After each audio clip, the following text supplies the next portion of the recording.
প্রিয় বন্ধুরা, তোমরা যারা নবম শ্রেণীতে পড়ছো তাদের জন্য আজকের একটি গুরুত্বপূর্ণ প্রশ্নের উত্তর নিয়ে এসেছি। সম্পদ কাকে বলে, সম্পদের কার্যকারিতা সম্পর্কে আলোচনা করো।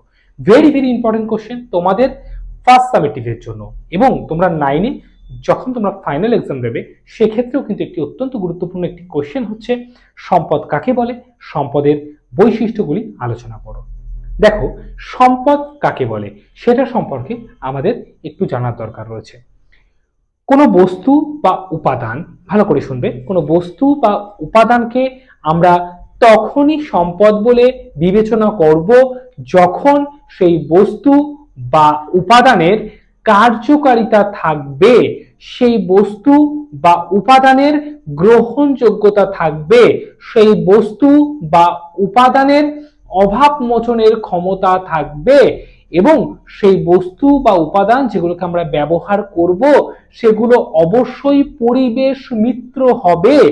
এগুলোই হচ্ছে বৈশিষ্ট্যগুলো। যখন আমরা কোনো বস্তু বা উপাদানের মধ্যে দেখতে পাবো তখন আমরা তাকে বলবো সম্পদ। এই সম্পদের বেশ কিছু বৈশিষ্ট্য আমি বলবো। প্রথম হচ্ছে উপযোগিতা।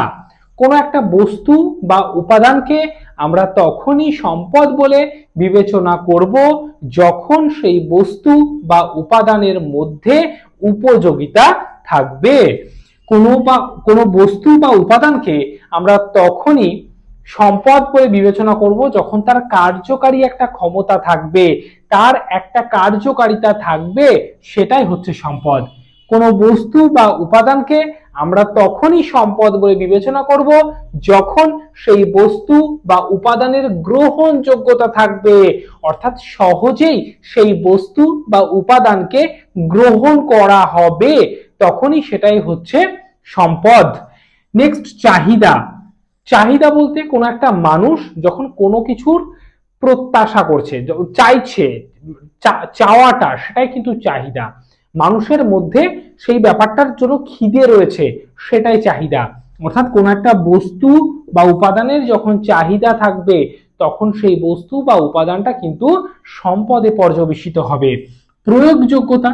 কোনো বস্তু বা উপাদানের যখন নির্দিষ্ট কতগুলো প্রয়োগ ক্ষেত্র থাকবে তখন আমরা সেই বস্তু বা উপাদানকে সম্পদ বলে বিবেচনা করতে পারি। নেক্সট হচ্ছে পরিবেশ মিত্রতা।